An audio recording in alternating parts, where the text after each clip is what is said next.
Imagine Akira meets The Raid with a twist of Edge of Tomorrow. It's an action story, a relationship story, family drama, crazy rollercoaster ride.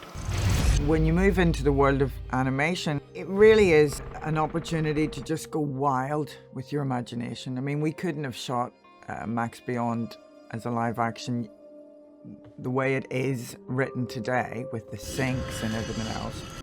So for us, it was, let's take our best script, one that's going to cost a fortune to shoot, and let's have some real fun with Max's that. condition is quite serious. What do you mean, condition? We started working on this, Haz and I, from an idea that Haz had got several years ago. We started working on it together. I did some writing, he did some writing, and we pushed it back and forth. We got it to a place where we were really excited to hand it over to Stavros, who's a really great screenplay writer. And then Haz did some further work with him as we were animating the feature film. Okay, reload. Okay, take a beat. Lots of bullets hitting you, flinch a bit. Okay, and go. Do you know what? Haz is someone that knows what he wants, so it makes it quite easy to know what you want, really, because he's directed cinematics and stuff. He's directed cinematics for games and he's directed films, so he has an understanding of basically both worlds.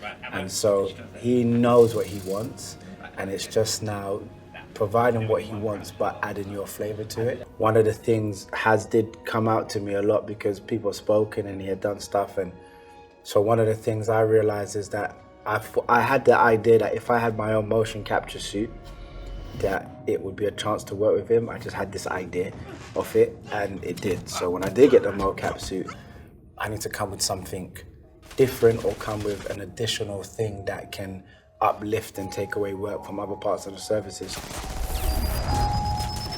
I was studying visual effects at Escape Studios here in London, and he was doing his short movie Sync, and he was looking for basically people to help on the visual effects side. So I jumped on board, and since then we became like great friends and colleagues, and I pretty much been involved in every movie that they did since then, in pretty much in every project, I could say. But and during like the course of the years, I started to grow and grow, and now I'm in Max Beyond, for example. I'm his CG supervisor, also the head of CG at the studio. So you could say from zero to hero, practically.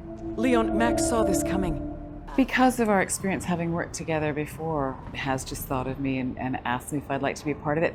And I read the script, and I thought the script was absolutely amazing. And I think at that time he showed me some proof of concept, which was, really, as you might expect from Haz. You must be Leon. So well done, so engaging, and so interesting. So I just immediately said, yep, I'll do it.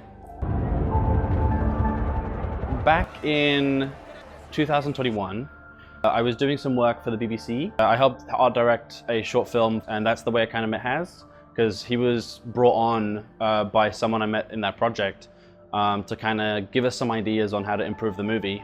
And then after that, we started building that relationship and talking about possibly working for him and on Max Beyond.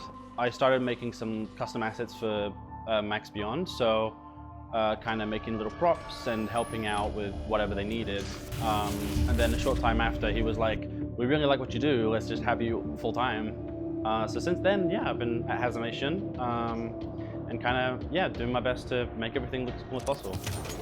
I met Haz on a Facebook group where a bunch of filmmakers were actually sharing their short films that were done in Unreal. And I saw a post Haz made looking to hire Unreal generalists to help him finish his feature film. And I messaged him and said, hey, Haz, totally willing to help you if you're interested. And he wrote back to me and dude, you're a fellow film director, I only have a couple shots, are you sure you want to come on this adventure? And I'm like, dude, your work is so good, would absolutely love to. And so we exchanged information, and basically he lives out in the UK, the production was all done in the UK, and I'm out here in LA. And we just started corresponding and collaborating online, and that's basically how we started.